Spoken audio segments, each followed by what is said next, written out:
यो क्या करियो भाई, पीटीटी का फॉर्म ही आया मात्र 65,000। बीए कॉलेज तो पहले ही खाली, बीएससी कॉलेज पहले ही खाली, सरकारी कॉलेज सीटा खाली जा रही, प्राइवेट कॉलेज तो कुछ रहे को नहीं हो।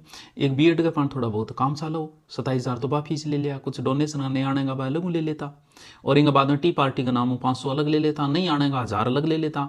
आज नहीं आया 1000, कल नहीं आया 3000, आज नहीं आया 100, कल नहीं आया 300। तो फिर इस बिजनेस का क्या होगा भाई?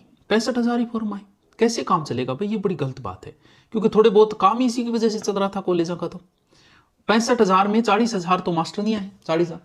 एक हमारे यहाँ सीट है बीटीटी की 1,10,000, और 20 तारीख लास्ट थी फॉर्म की, 65,000 फॉर्म आए। तो बोले भी फॉर्म की डेट बढ़ाओ, डेट और बढ़ा दी। लेकिन अगर 1,10,000 से कम आए तो मेरिट बेस पे करना पड़ेगा, जैसे हरियाणा में पेपर नहीं होता, मेरिट बेस होती है। अब मेरिट बेस में फिर क्या होता है, फिर कॉलेज वालों के आपके यहाँ, अब अभी आप हाथ जोड़ रहे हो ना, फिर कॉलेज वाले हाथ जोड़ेंगे, भाई साहब हमारे यहाँ से बीएड कर लीजिए, हम डोनेशन के नाम से आपसे कुछ नहीं लेंगे, बस हमारी सीट भरा दीजिए, हमारी सीट खाली है। तो लगता है कई बार सरकार कुछ पाबंदी नहीं लगा पाती तो स्टूडेंट खुद लगा देते, और फिर बीएड किए में इतने हो गए तो रुझान भी कम होना ही था, जाहिर सी बात है। मात्र 7,000 पोस्टें आती है तो फिर माहौल नहीं रह पाता है। बीए के बाद में एकमात्र बिजनेस ये था, वरना 12वीं पे बड़ा शानदार बिजनेस होता है। एजुकेशन में सबसे ज्यादा बिजनेस 12वीं पास का होता है। 12वीं पास वाले पहले इंजीनियरिंग के पीछे पड़े, और भाई साहब खतरनाक काम था इंजीनियरिंग का। फिर ये डिफेंस के पीछे पड़े, ओ हो बड़े बड़े शहरों में डिफेंस ही डिफेंस। अभी 12वीं पास या तो आरएस बनता है या डॉक्टर बनता है, दो ही काम करता है। 12वीं का रिजल्ट नहीं है, उससे पहले आरएस में एडमिशन। 12वीं का नहीं, आजकल तो नीट फाउंडेशन 7वीं क्लास से शुरू हो। मुझे लगता है थोड़े दिनों बाद बच्चे का जन्म होते ही नीट में सीधा कराए, बोले डॉक्टर पैदा हुआ है, सीधा का सीधा वो डॉक्टर साहब ने डॉक्टर को पैदा किया है, पहली क्लास में ही फाउंडेशन शुरू कर दिया जाएगा नीट का। यार 12वीं पास क्या है कि एक तो इनमें फीस बहुत होती है, 1 से 1.5 लाख रुपए, 12वीं वाले इतना हिसाब निकालते नहीं।